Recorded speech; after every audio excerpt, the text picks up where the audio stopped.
We are live. Welcome to the channel.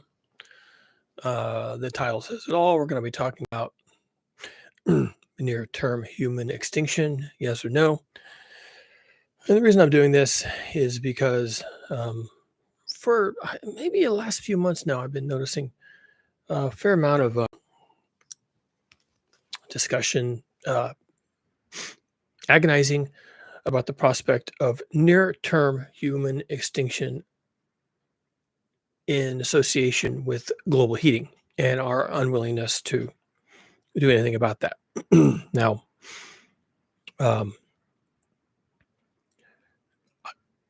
I hear this from a lot of people whose opinions I respect and who seem to be straight shooters on other topics related to this, and I I just don't happen to share their analysis. So I thought I'd jump on here, and for anybody who's maybe looking for some comfort and uh, you know a different voice on the question of near-term human extinction, is this a thing or is this not a thing? And the answer, as far as I'm concerned, is no. I looked at it, done the analysis, and any way you cut it, the answer is no. Near-term human extinction is not a thing. Not 5 years, not in 10 years, not in 50 years, probably not even in 200 years. It takes millions of years for species to go extinct, and us, yeah, probably about that, but not in the near term. So that's it. Hope that alleviates any anxieties out there. If you like what we do here, be sure to leave a like. And if you want to hear more, be sure to subscribe and click the bell icon. I come back here and do these sorts of things whenever I feel like it. So don't get your hopes up.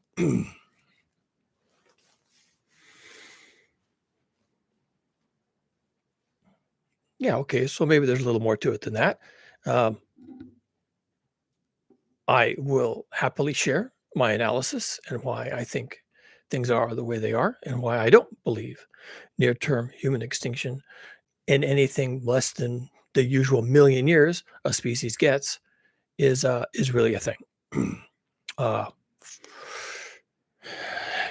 This is a serious technical scientific analysis, so strap in, buckle up.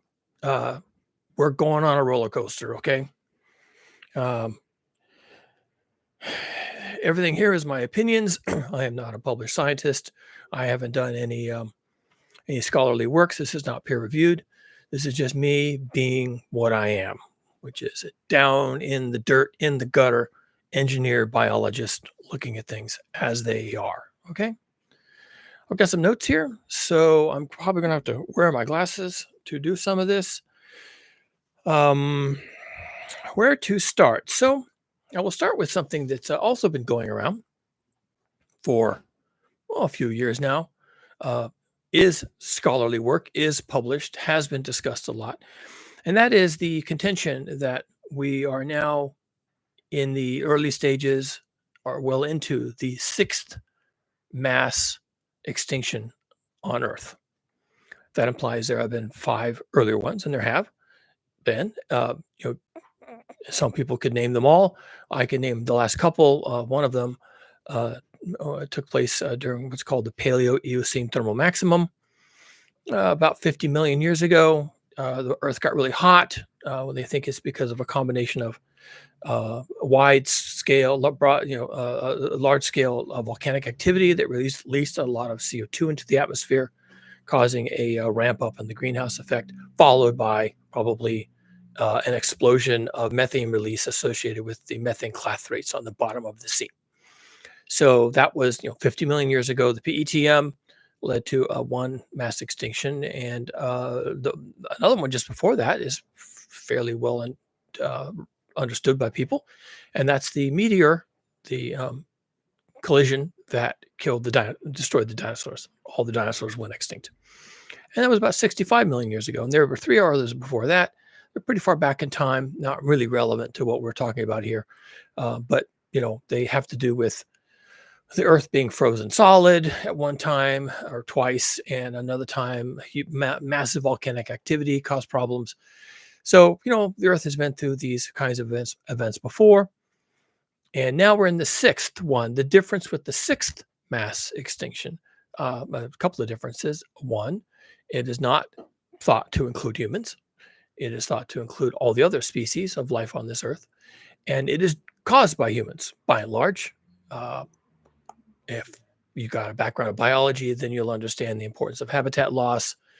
Um, we hear about you know plastics being a problem, and the toxics from modern agriculture getting into systems and causing problems. And so all of this, all these things, all these insults that humans have created and manufactured in the planet's biosystems and ecosystems are leading to loss of species. And this is undeniably true. This is undeniably true. The rate of species extinction has gone up considerably, remarkably, in fact, compared to what historically has been the case, even with humans on the Earth.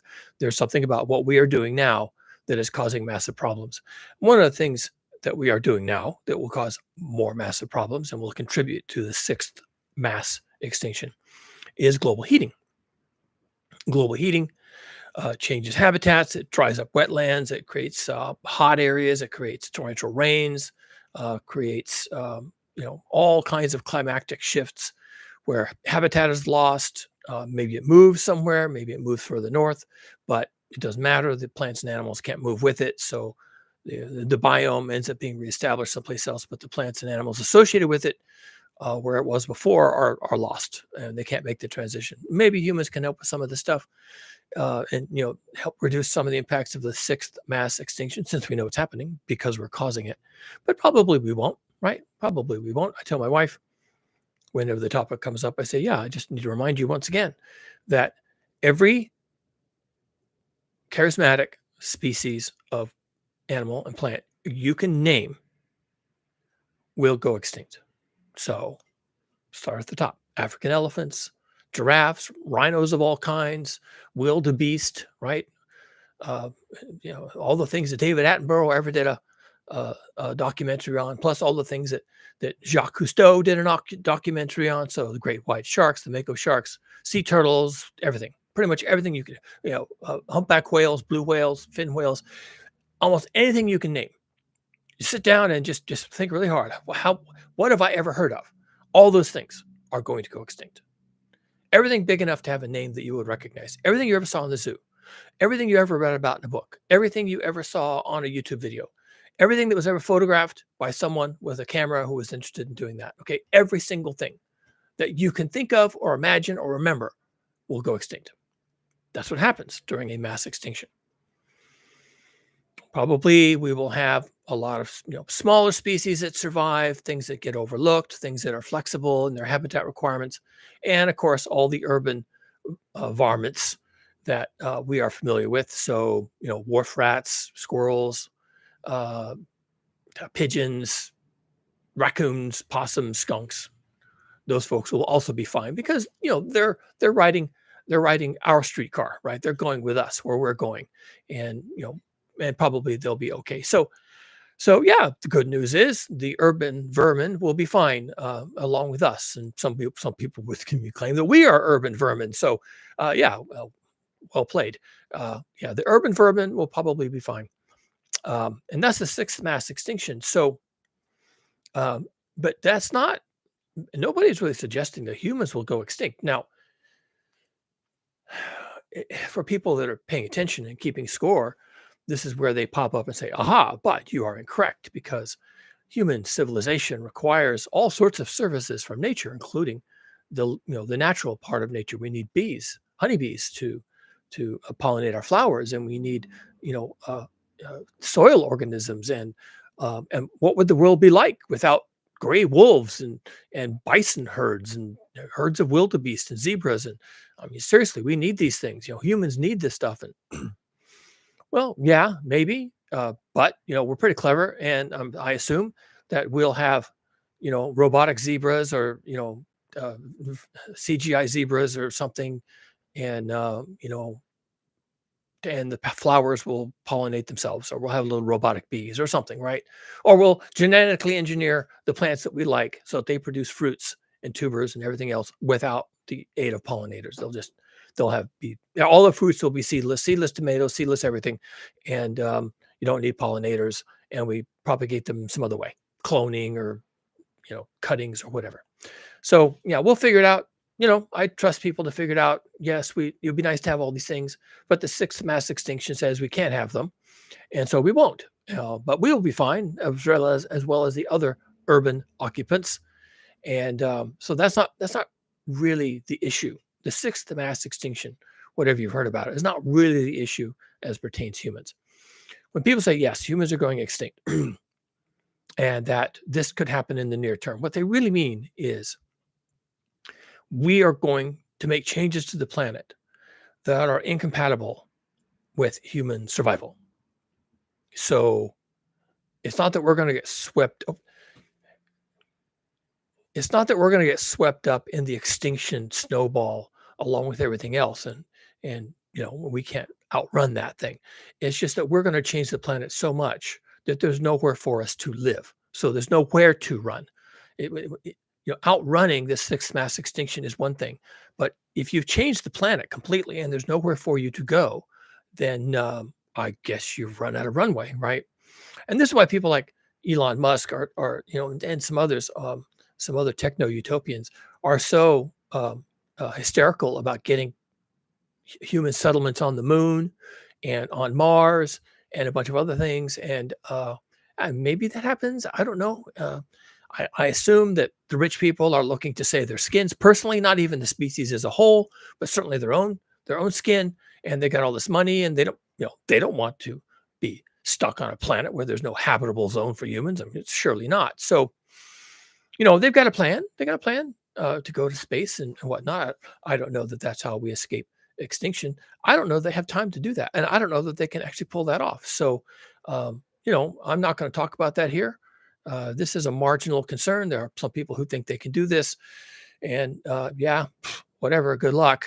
I don't think there's much of an open door for that. There's not much of a window of opportunity, mixing my metaphors here, to pull that off, because we are running out of time. Now, I'm going to argue here. A little while ago, I said no, there is no such a thing as human extinction. I'm going to argue here that there is no such thing as human extinction. I could be wrong, but I think I'm not. And I think by the time I get to the end of this, you're going to understand why I'm not wrong. You're going to understand the logic, the thinking, the reasoning behind why I am not wrong. Now, that doesn't mean we're off the hook.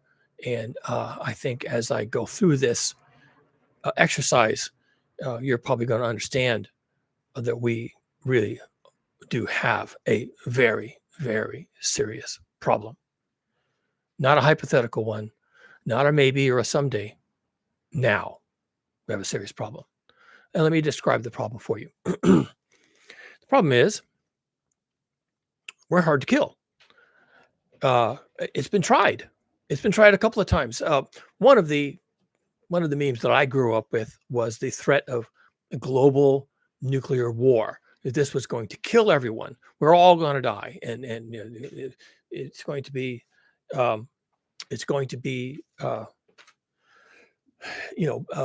bombs everywhere and radiation, and then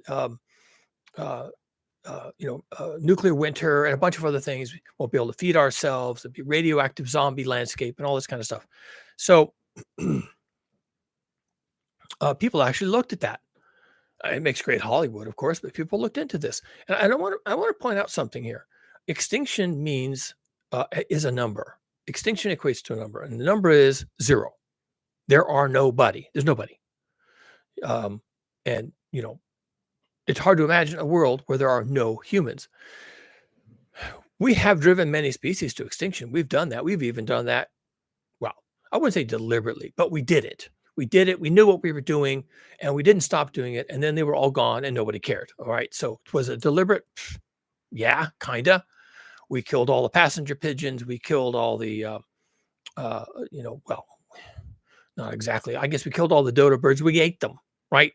They didn't even eat the passenger pigeons. They just enjoyed killing them. They were edible, but we ate all the dodo birds wherever they were. And it wasn't because they were stupid. It's because we were hungry. And so we ate them. And that's kind of been the story. We've accidentally destroyed or deliberately destroyed many things until their population on the earth is zero. And that happens. That's a thing. Uh, a nuclear war would not destroy all the humans on earth. I have some notes here. Where is it? Okay. Global nuclear war was thought to kill 360 million people instantly.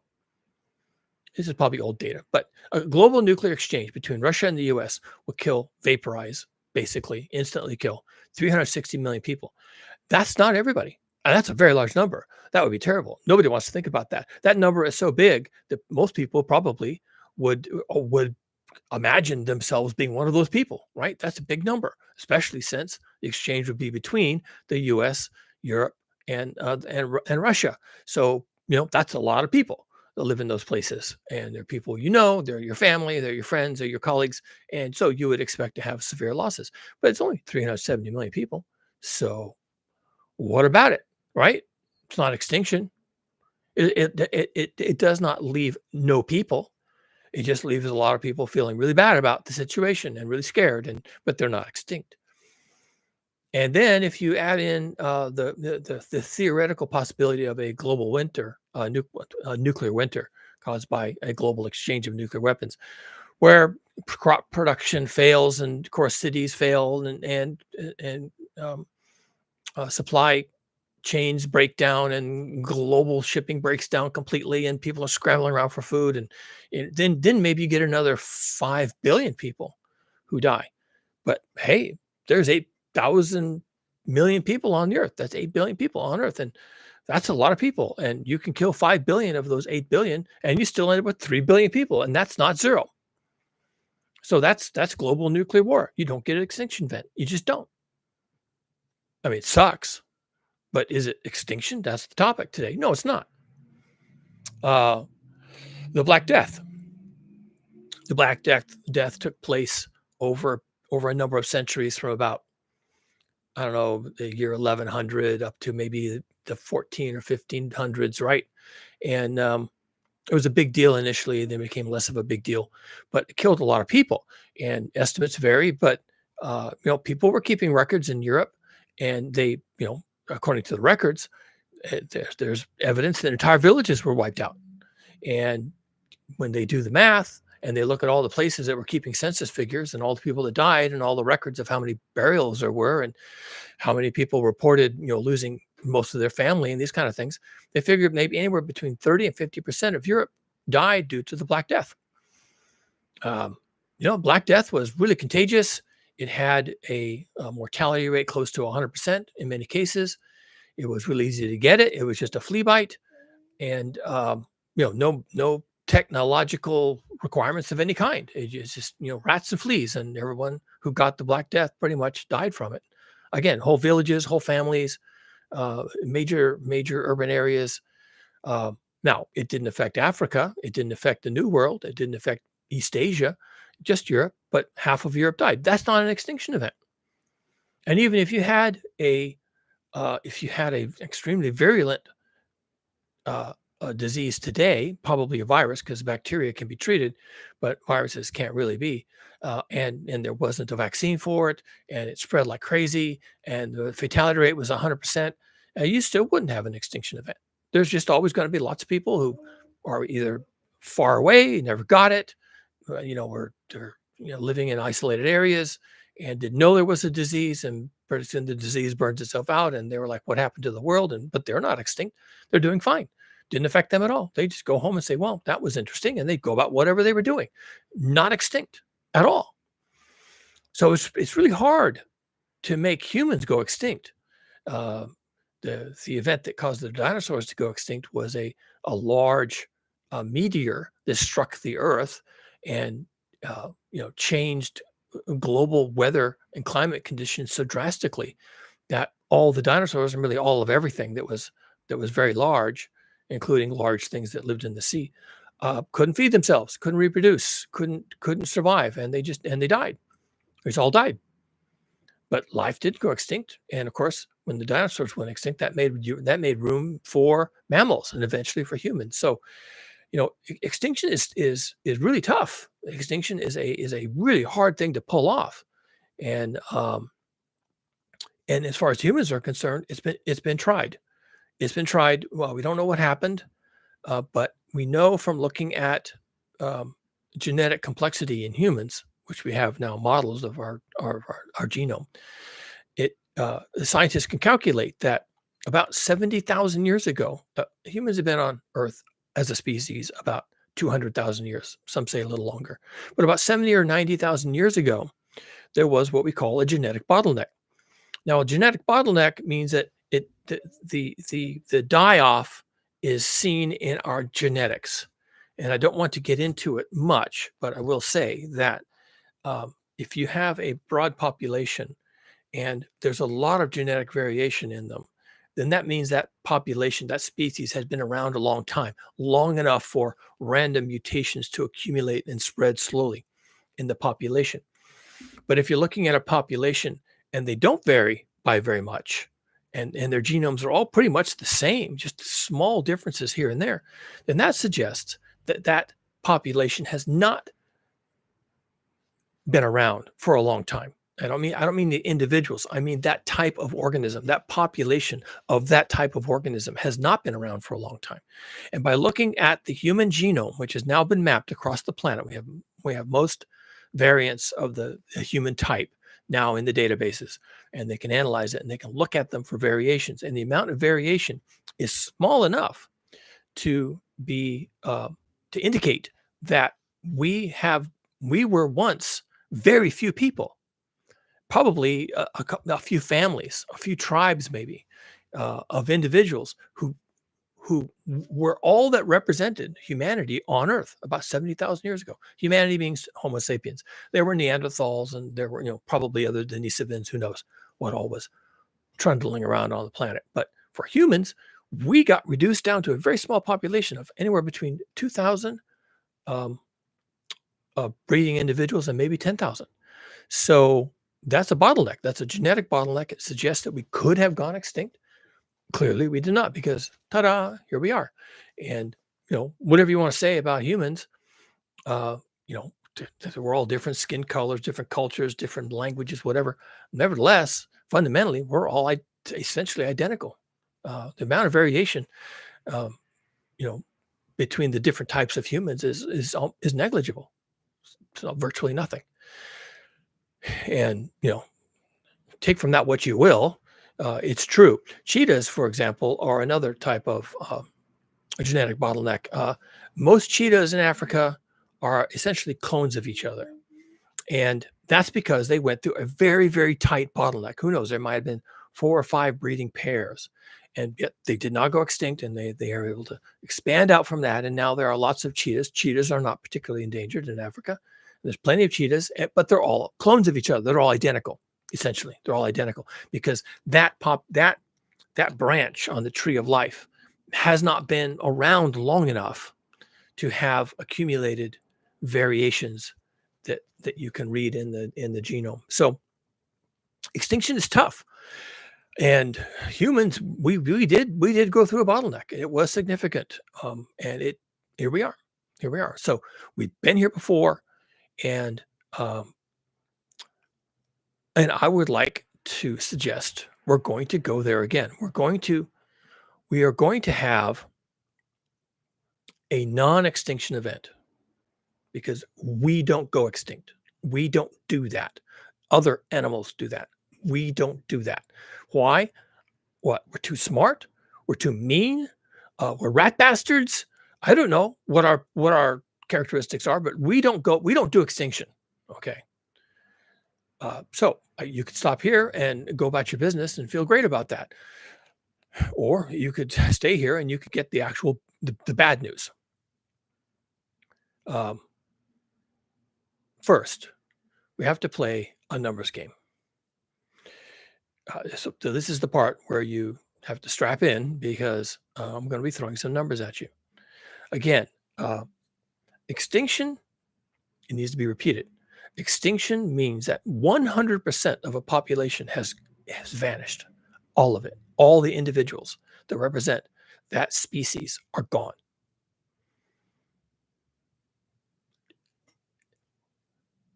You can still have a few.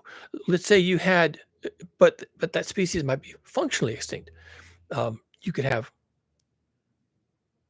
50 elephants in 50 different zoos, but because those elephants can't get to each other to reproduce, that population is functionally extinct, right? Or if you had 50 elephants in 50 zoos, but they were all males, then that species is functionally extinct. Um, you can get to a small enough population bottleneck that random events like how many females are there, how many males are there, do they ever get together, are they close enough to make contact? These kinds of random variations can cause a lot of problems for a species to reestablish itself from a small number of individuals. If they can't find each other, then they just go extinct when the individuals are all dead. Humans, we have. Let's look at the numbers, shall we? There are 8,000 currently, 8,000 million humans on Earth. That's another way of saying 8 billion. I want to say 8,000 million. 8,000 is a large number. A million is a large number. There are 8,000 million humans on Earth. That's a lot of people. It's a lot of people. Now, the problem starts not because there's 8,000 million people. I've seen estimates that this planet could, in theory, theoretically, support 100 billion people. I'd like to see the math. I'd like to see how that's calculated, how that works out. But here we are at 8 billion, 8,000 million, and people are talking about near-term human extinction at 8,000 million. So let's understand something about how we got here and why we might be vulnerable to something. I'm not saying extinction, but let's say we're vulnerable to something happening. We have to go back a little ways to compare 8,000 million to 250 million. 250 is much smaller than 8,000. I think that's, do we understand that?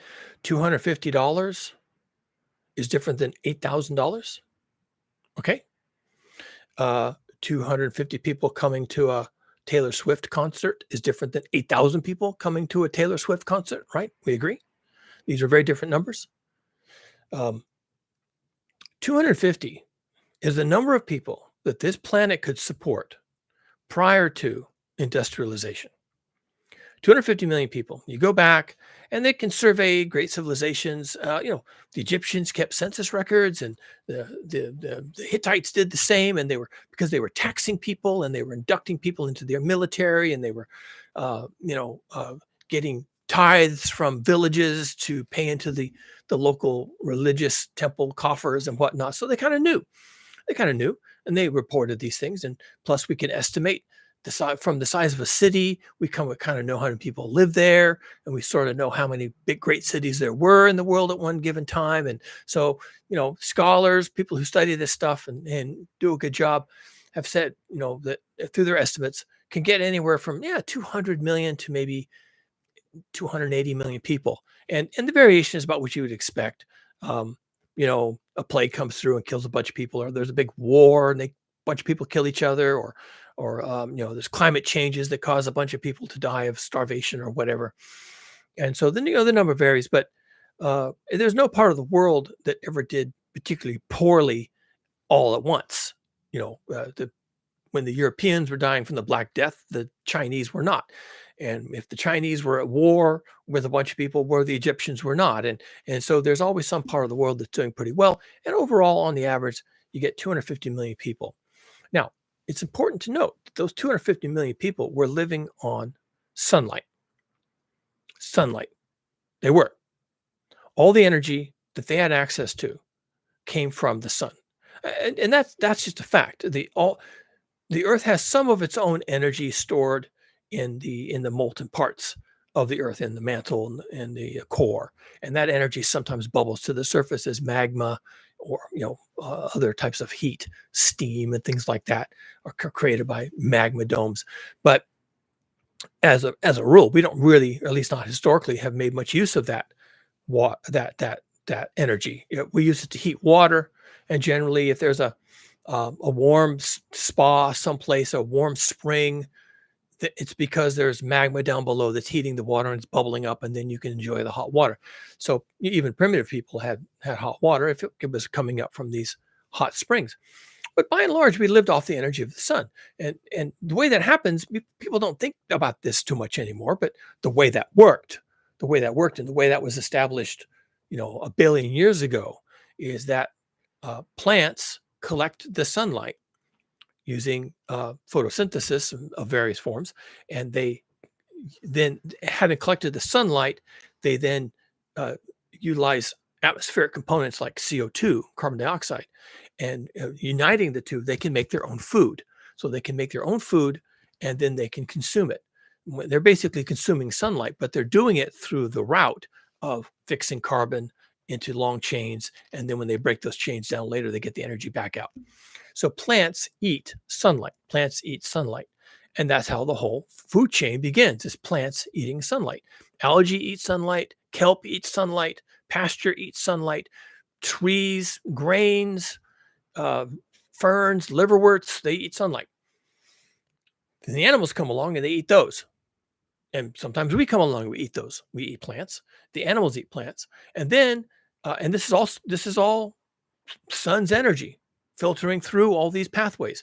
And then when the animals have eaten and they're feeling fit and strong, we then harness the animals to various machines to pull a plow or to walk in a circle, and you can use the circular motion to drive a grain mill or a winch or a windlass or something like that. So we use the animals, their energy, they eat the grass, we use the animal.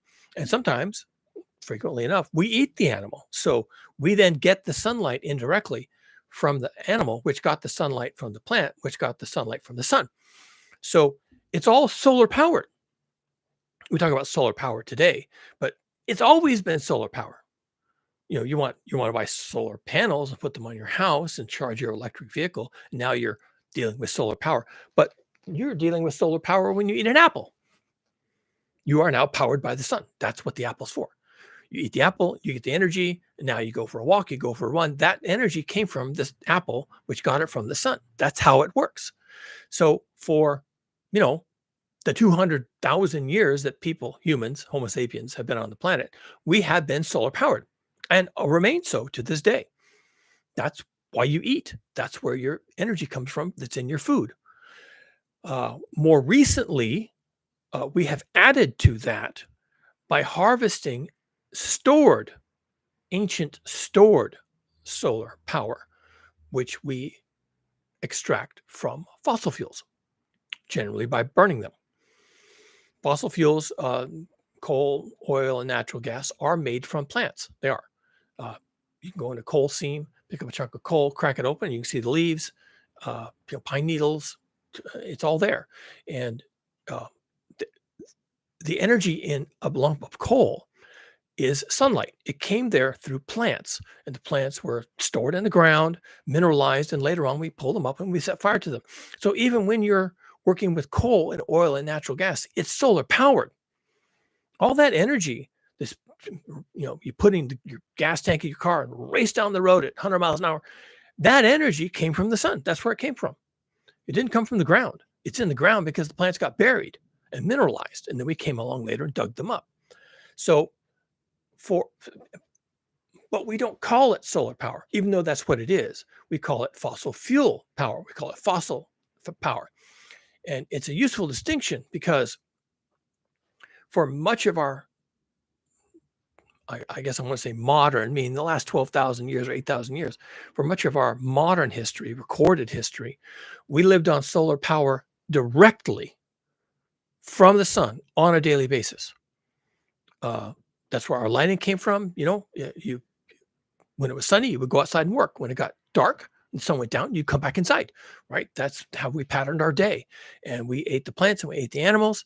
And if the sunlight was strong, then we had good harvests.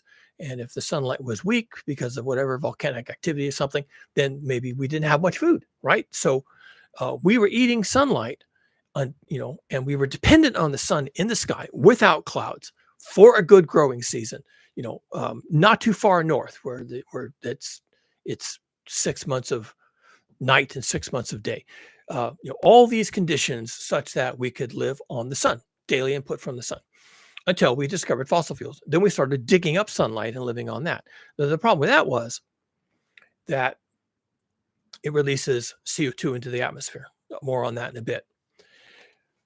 We remained about 250 million humans on Earth for, 10,000 years.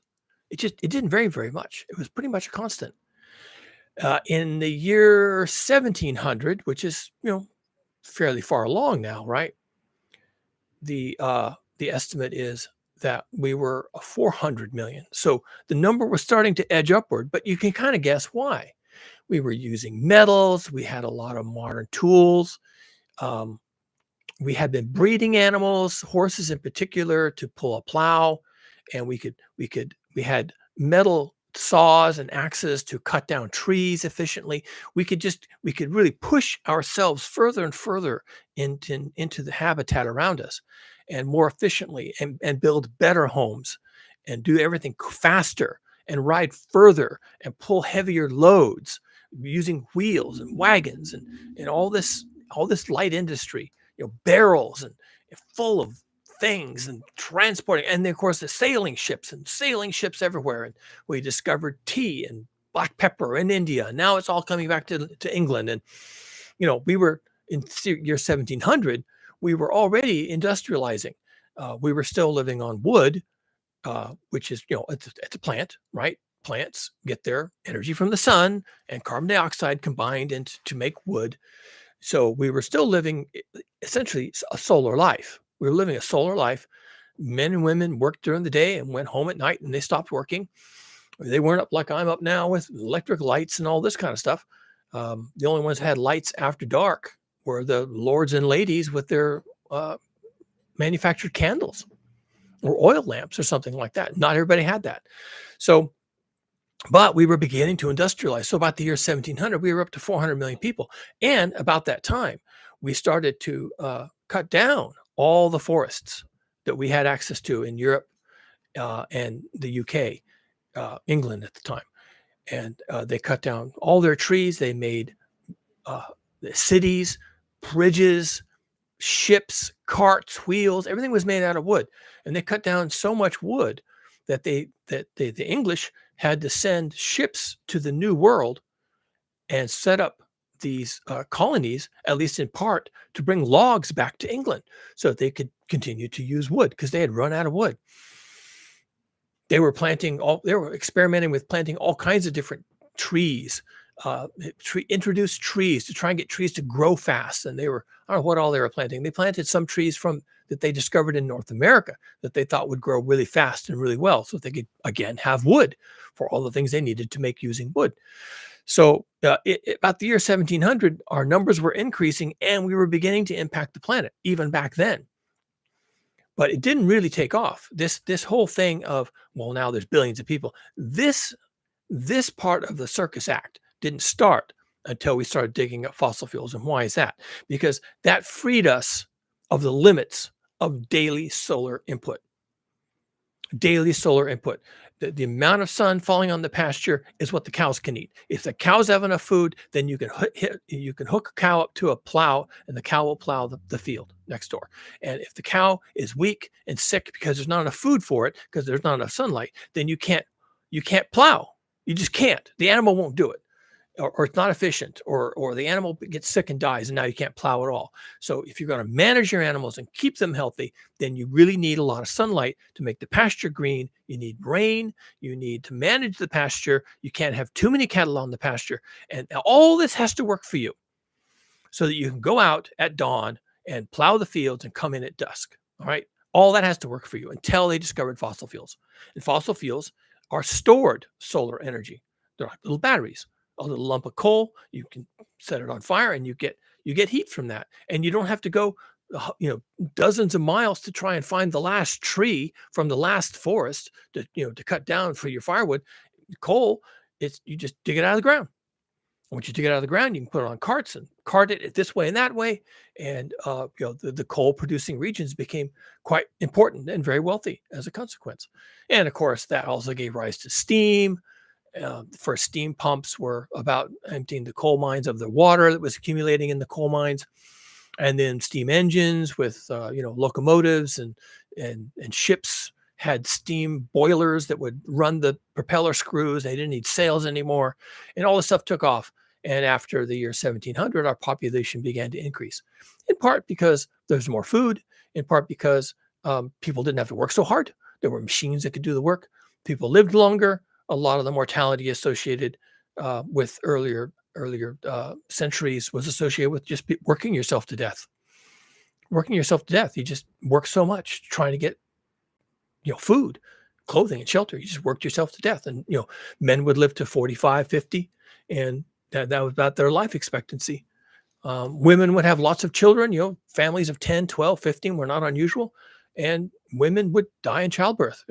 Somewhere around 12 or 13, their body just gives out and they die. Why were they having so many children? Well, child mortality, but also you need a lot of people to run the farm. You need a lot of sons who could do the hard work, and you needed a lot of daughters who could marry and bring more sons into the family, and um, on and on and on, right? That's what we had to do when we just had sunlight. And when we found fossil fuels, that wasn't the case anymore, and people lived a good life. And, I like to point out that people living today in America, certainly, probably other parts of the world as well, but I can't attest to it, live like kings, live like kings. Can get, you can take $5, which you can probably find on the street. People use $5 bills all the time, and you can get a really nice meal that the king of France would have thought was pretty good. You know, grilled beef,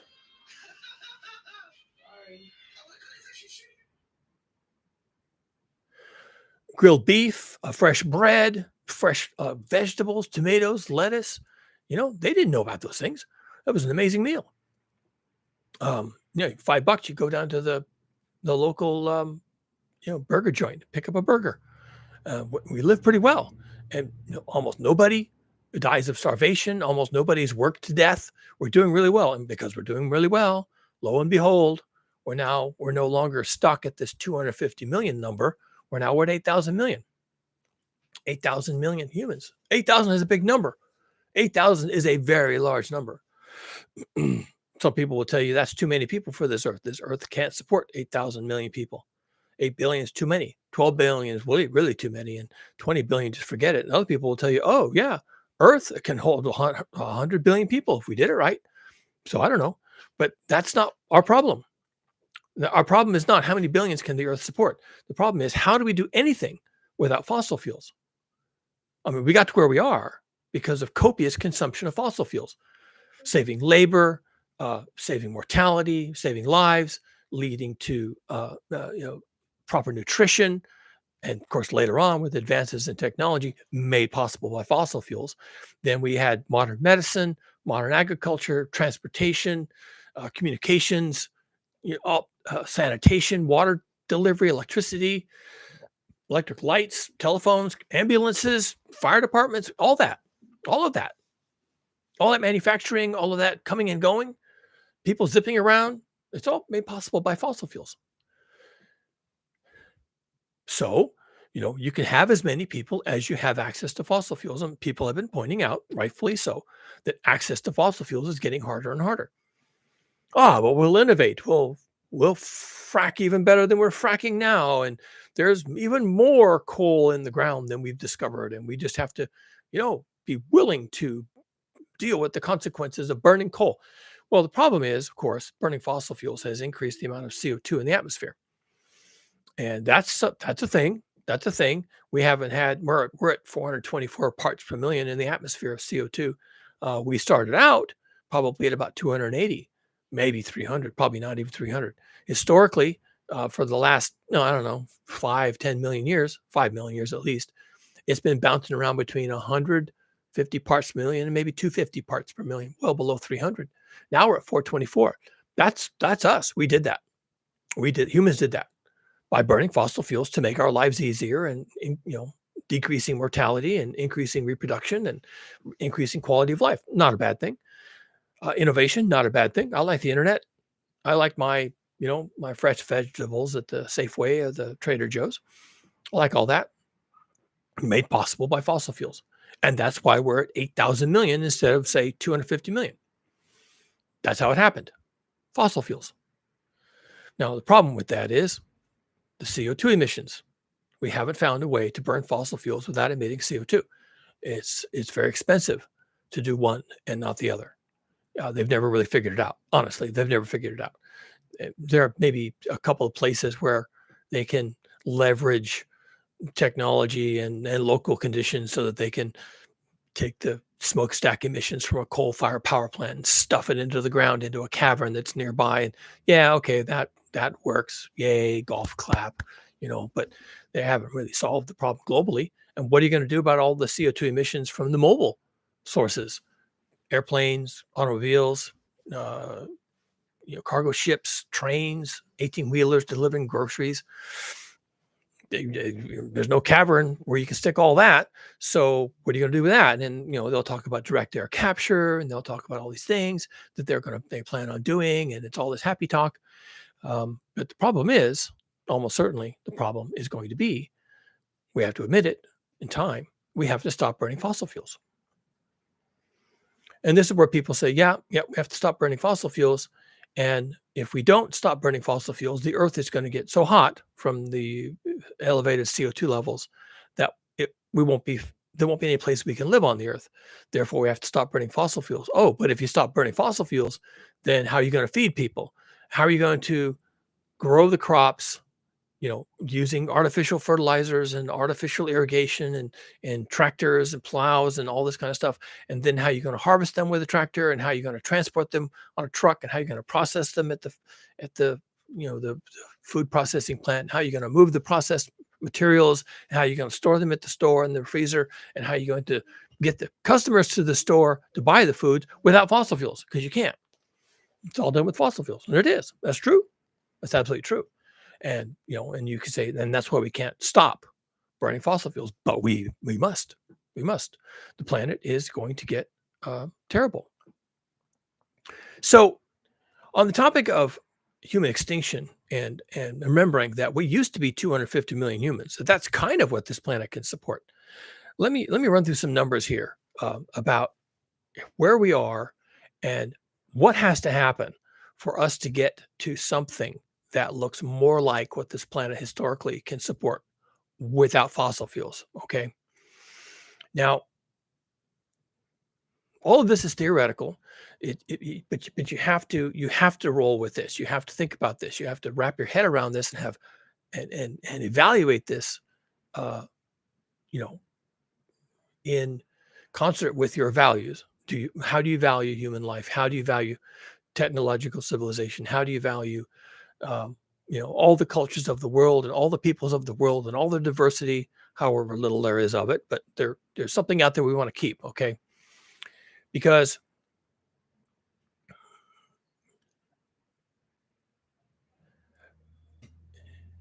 I don't know how else to put this, but without fossil fuels, you can't support 8,000 million people.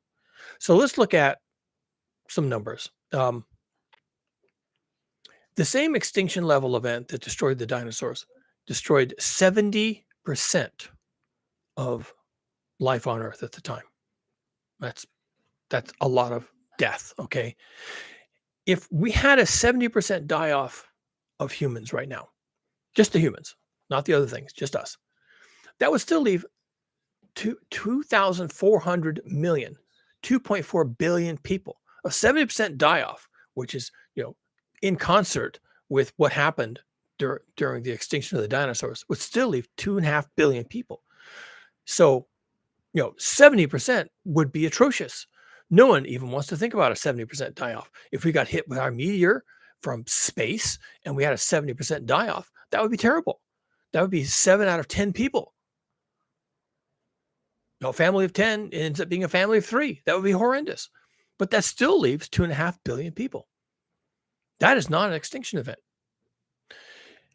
A 90% reduction in humans, just to pick a number, 90% sounds like a lot. 90% reduction. If you had it, would still leave 800 million people. The Great Dying, which is one of the extinction events in Earth's early history, was a 90% die-off. Okay, a huge extinction event, one of the worst, one of the most devastating extinction events on Earth, even called the Great Dying, would still leave 800 million humans. That's more than twice the population of the United States today. 800 million. That's a lot of people. And yet that's a 90% die-off. Nowhere near extinction. It would be horrific. Losing 9 out of 10 people is unimaginable. In fact, I can't even imagine what would have to happen for that to happen. A meteor wouldn't do it. The Black Death today wouldn't do it. A thermonuclear war, an exchange of nuclear weapons between the US and Russia, wouldn't do it. It would leave more than 800 million people. All those things combined would probably leave more than 800 million people. And yet it's a 90% die-off. These are very big numbers. Even worse would be a 99% die-off. That sounds terrible, right? That's almost 100%. What did we say earlier? 100% is extinction. The 100% of any species being gone is extinct. Goodbye. Nice knowing you. Now we have pictures of you, right? Drawings, whatever. Stuffed specimens in the museum. All the other ones are gone. 100%. 99% die off of the human species leaves 80 million people. 80 million people. That's a huge number of people. 80 million. The population of California is 40 million. That's twice the population of California. 80 million people. And that's a 99% die-off. That's a 2 nines die-off.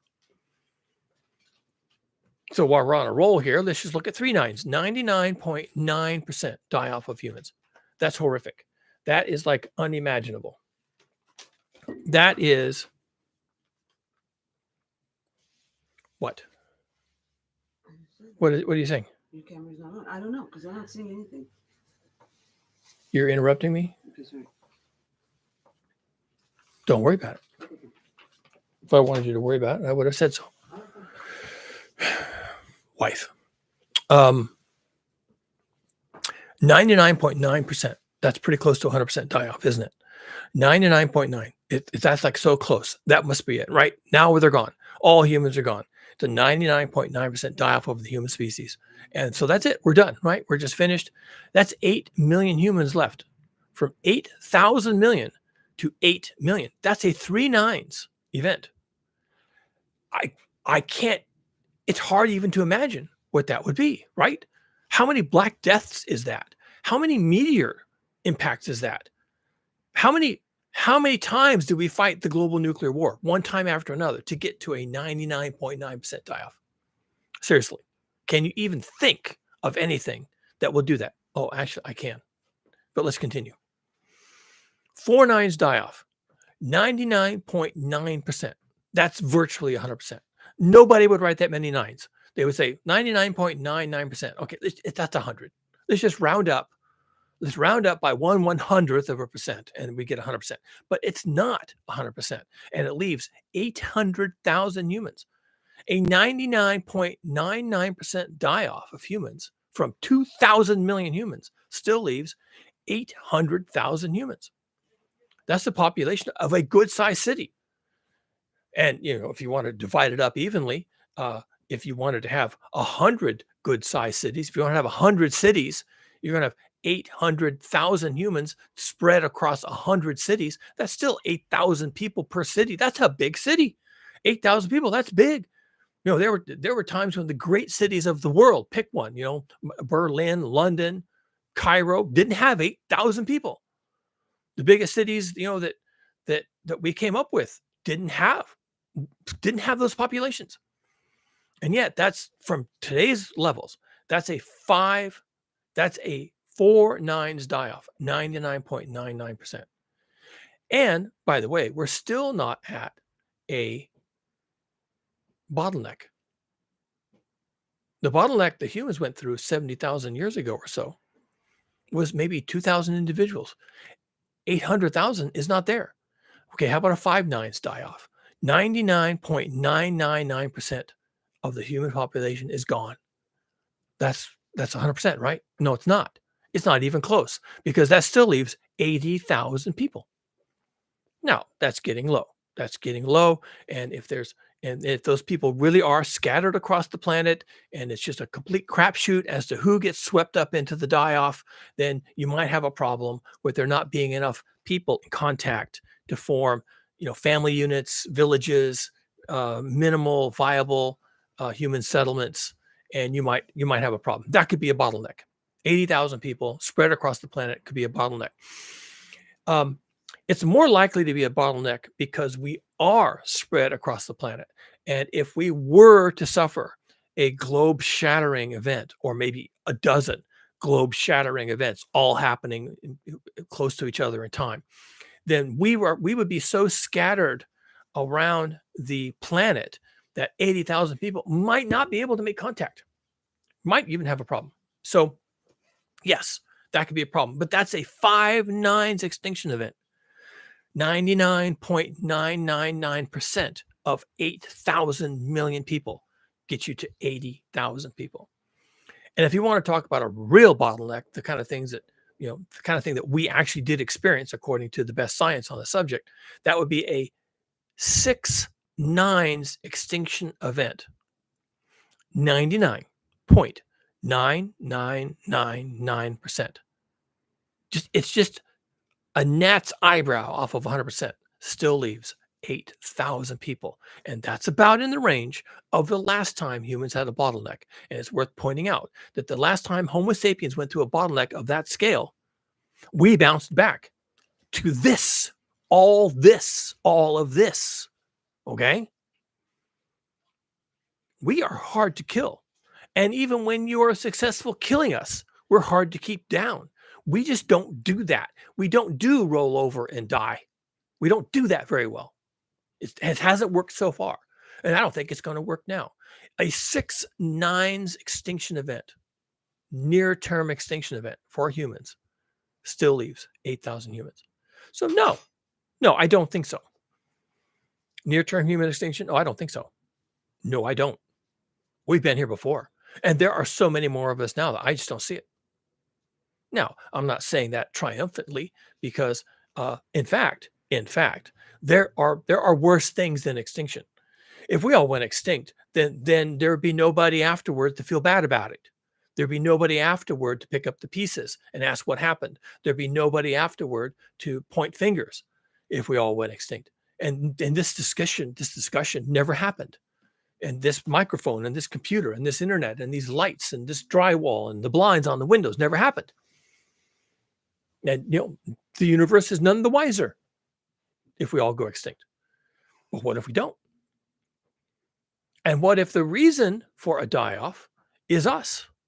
Not a meteor, because it's not going to do it. Not a global thermonuclear war, because the bombs aren't going to do it. Not the Black Plague, not the COVID, not anything. Nothing can do that to us except us. We can do that. We can do that. I can tell you exactly how we can do that. I know exactly how it's going to happen. And although I don't put any credibility on a near-term human extinction where we all die and there's no humans and there's just crumbling ashes of civilization, while I give no credibility to that at all, zero, nothing whatsoever, there's another scenario that's almost guaranteed. Not near-term human extinction. That is not what you should be worried about. That is not the thing that's going to mess you up. What's going to mess you up is our ending our dependency on fossil fuels. We are dependent on fossil fuels for everything, and that has to stop. This planet is getting hot. This planet is going to walk out from under us. The rug is going to be pulled out from under us. It's going to get so hot. It's already getting so strange. on this planet because of global heating caused by 424 parts per million. They're already saying that we're headed well over that, and the sky is the limit, so to speak. We're going to be off the charts, and once we're off the charts, there's not going to be many places for you to live. Now, does that mean we go extinct? No, no, it doesn't. No, we don't go extinct because of that. And the other thing that doesn't drive us to extinction is eliminating fossil fuels. Even though we are completely dependent on fossil fuels, all the food at the supermarket comes from thousands of miles away. It's brought here on trains and planes and trucks and boats, and it's distributed all over the countryside and into the markets. And you don't have a market within walking distance of your home, of course. So you get in your car, which you have to have, and you drive to the market to get your things, and you come back. And there's all this packaging, all this throwaway stuff, cardboard and plastics and styrofoam and all this stuff. And you have to, and then we have a waste stream to get rid of, and then most of it goes in the ocean where it causes animals to die in huge numbers. But nevertheless, that's what we need. We need that. We need fossil fuels. And when the guy says, if I don't have my car, then I die. He's probably right. You have to take that seriously. Yeah, that's true. You probably would die because you live out in the suburbs and you have to drive 40 miles to work to get the token that you use to exchange for the food that comes 4,000 miles to the market. And then your kids have to go to a school over here, another batch of kids to go to a school over there. And then when you get home, you have to go to the market that's down here, and there's the dry cleaning over there. And the only thing that's keeping all of your life knitted together is fossil fuels. And your electricity and your heating and cooling and the water that gets delivered to your tap and the sewer that gets taken away every time you flush the toilet. All of that is driven by technology that's 100% dependent on fossil fuels. All of it. Every single thing. Everything in your house. Everything you can see with your eyes. Everything you can see. Everything you can name in your life. Go to the closet. Open the closet. Everything in the closet. The clothing, the shoes, the socks, everything. All the things you need to survive the cold, all the things you need to survive the heat.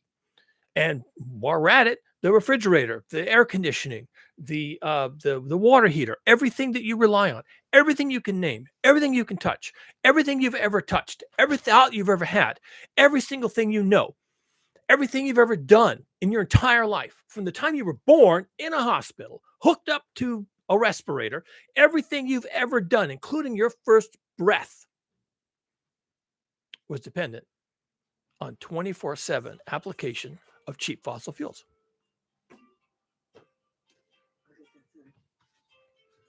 You're back. Yeah, this is for you. Did I ask for this?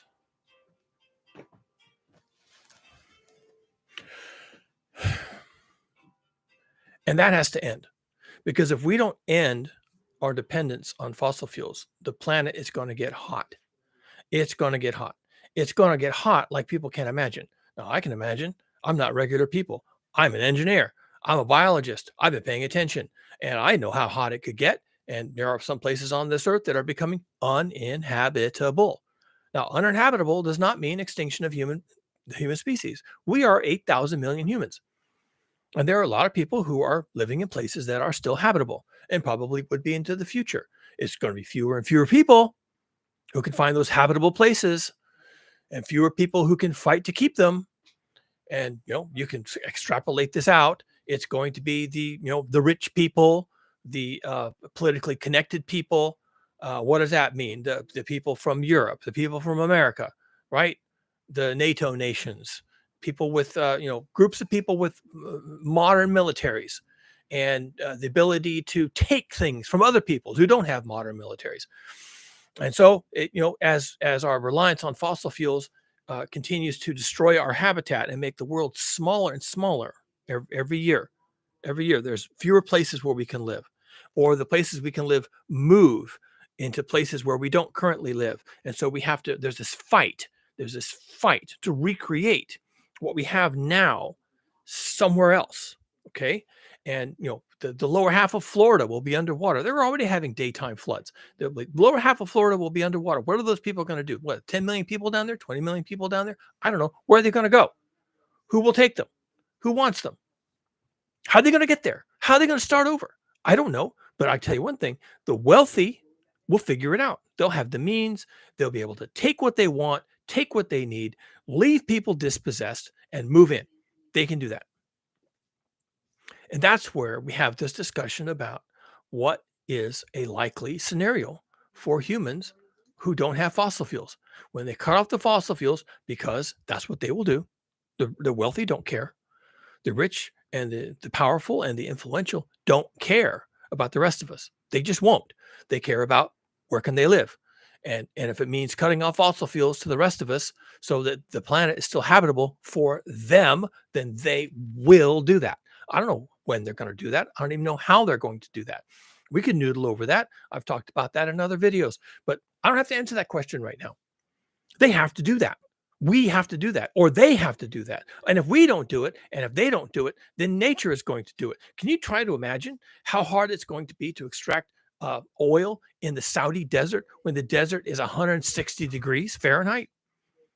Can you imagine if something goes bad out there and there's a leak or a flame or something blows up or bearings freeze up or the pipelines break, sending someone out there to fix it? Can you imagine that? It's just not going to happen. They're not going to do it. They'll die. They'll just die. They'll die at the wellhead. It will take them long enough to get out there that they'll be dead by the time they arrive because it's so hot. And when they're working on the machinery, they're going to have to wear like spacesuits, cooling suits somehow. I don't know, portable air conditioners, battery powered. Maybe there's a long cable that runs out the back to the truck where there's a generator that's running. And so it's running this air conditioner on their back and it's keeping them cool. And they can wipe their brow when they're sweating and they're wearing gloves. It's like they're working on the International Space Station wearing spacesuits, And so, yeah, maybe then they can do that. Maybe they can do it, but that gets hard, right? That becomes difficult. It becomes harder and harder to pull this off. And will they bother? Will they bother? Will they not care? Will they say, look, obviously this is becoming untenable. This isn't working anymore. We just need to put a stop to this. I mean, how much money do the Saudis need? How much money and influence do the Russians really need, or the Venezuelans, or the American oligarchs, or anybody else who has access to these things? I mean, don't they really care about themselves at some point? Don't they really want to, get to a safe place and just let the rest of the world fend for itself? I got all the money. I got all the influence I need. I'm politically connected. Now I'm going to take myself and my retinue to some place up on a mountaintop, on a ship out to sea, on a private island, on a private peninsula, and I'm going to raise the walls. I'm going to put up the barbed wire. I'm going to release the kill bots, and and I'm just going to live my best life. And I've got enough fossil fuels or electric vehicles or whatever else I have to have, and I'll me and mine will be good for 100 years. And we'll, local farming, local peasants, slaves, whatever it takes, farm bots, whatever it takes, we'll figure it out. Even if we have to grow our food in air-conditioned greenhouses, right? Or underground with artificial light, we'll figure it out. And we don't have to feed 8,000 million people at that point. What? Maybe we only have to feed 80,000 people, or maybe 8 million people. Maybe we just have to feed 8 million people because that's enough. That's not extinction. And 8 million people, they can keep all the museums, they can take all the knowledge, they can have private zoos, they can have the private jets and airplanes, and they can have, private rail cars that, air conditioned, or blimps or dirigibles or however they intend to get around, and the earth is theirs. It just belongs to them. And whatever they need fossil fuels for, it's fine, because they're not, their emissions aren't going to be enough to cause a problem, and they can keep it at whatever parts per million they think is okay. And if it gets too hot, they just wear spacesuits. They don't go above ground. They don't leave the completely air conditioned city, the domed over city, or the underground city, or the city that's under the sea. They don't have to leave, and when they want to, they just wear a spacesuit and carry their portable air conditioner or whatever. They'll innovate. They'll figure it out. But they're going to innovate for themselves. They're not going to innovate for you. And that's why this is now basically inevitable. They can do that. They can do that. They can survive this. So they don't care. They don't care. Most Americans don't care already. Right now, today, most Americans don't care, even though most Americans would be swept up in this. Oh, yes. Most Americans, even the ones that live like kings, better than the King of France did in his time, they will get swept up into this. And that'll be how it is. And how many Americans will there be at the end of this? I don't know. Again, 8 million. Maybe there's another 8 million in Europe, and maybe 8 million in China, and 8 million in Africa. And yeah, so now we're up to 32 million humans. Well, that's far from extinction. That's a long way from extinction. And they're living whatever kind of life they want to. They have all the access to fossil fuels they need and all the technology that they can dream of. And, living in under the sea, and living under the ground, and living on mountaintops, and living in sky castles and blimps floating around among the clouds. They can do whatever they want to do because there's so few of them, and they have all the things. They have all the things. They have all the innovation. They've got all the AI. They've got everything, plus fossil fuels. They don't have to give up on fossil fuels at all because they are so few, many people. They are so few at that point. And this is not an extinction event. This is not near-term human extinction. This is a different thing. This is a different problem. Near-term human extinction is not an issue. It is not a thing. It cannot happen. It won't happen. What will happen is what I just described: a massive die-off of the human species, a massive die-off. And whether it's orchestrated, or it's on accident, or it's half planned and half not, or it's just allowed to happen, it just pell-mell, whatever it is, we could have a 4/9, a 5/9 extermination event of the human species with nobody to blame. No one actually pulling the trigger or pushing a button or doing anything of the kind. It just happens. Nobody knows why. The food stopped moving, the water stopped flowing, the materials weren't delivered, the houses weren't built, the army didn't defend, and the refugees came in, and they just all wanted the same thing, and we didn't have it, and there was all this downfall, and what it was, maybe we're back to 800,000 people. That's a 4/9 die-off. That's a 99.99% die-off of the human species. Get you to 800,000 humans. And those 800,000 humans could do whatever they want to do. And even a 99% die-off leaves 80 million people. That's a lot of people. That's twice the population of California. 80 million people. 99% die-off. Sounds like an extinction event. It's not. And I can tell you right now, a 99% die-off is virtually guaranteed, if not worse. 80 million is just a little bit below the number of people this planet could support on daily solar input, no fossil fuels. Maybe we were 150 million or 200 million at different times. So 80 million is in the ballpark. 80 million is in the ballpark. And that's a 99% die-off. And given the state of the planet right now, I really don't know if the planet, including after all this global heating is going to take place, if the planet really could support 80 million people. There might not be enough arable land. There might not be enough habitable zones. There might not be enough air for people to breathe, except for the smoke and the fire and everything else. Maybe we don't support 80 million people. Maybe we support 8 million. And that's a 99.9% die-off. This is numerically feasible. This is even possibly required if we give up fossil fuels, which we must. We must do this. There is no plan to do otherwise. There is talk. There is unicorns and leprechauns and all this other stuff that people are saying that they're going to do to draw down the carbon and extend our runway. But the reality is they're not doing that. And it's getting hot, and the climate is changing, and people are starting to suffer. And we're only at 424 parts per million. And we could easily go over 500 and probably straight to 6. And what's the world going to look like at that point?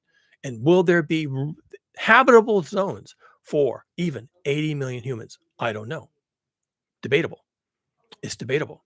And if it's 8 million, if there's room for 8 million people, food, water, breathable air, habitable areas, arable soil for 8 million people, that's a 99.9% die-off. It sounds horrific. It sounds impossible. How could that happen? Well, as far as I'm concerned, at this point, it's inevitable. It's inevitable. I don't know how we're going to avoid it. I really don't. So while I don't see any way that we can have an extinction of humanity in near term, and this all this talk that's going around is ridiculous. It's absolutely ridiculous. It has no basis in reality. No one has thought about this. If you think about this, you see how stupid that kind of talk is. At the same time, I will tell you, it seems to me absolutely inevitable, just based upon our reliance on fossil fuels and how that cannot continue.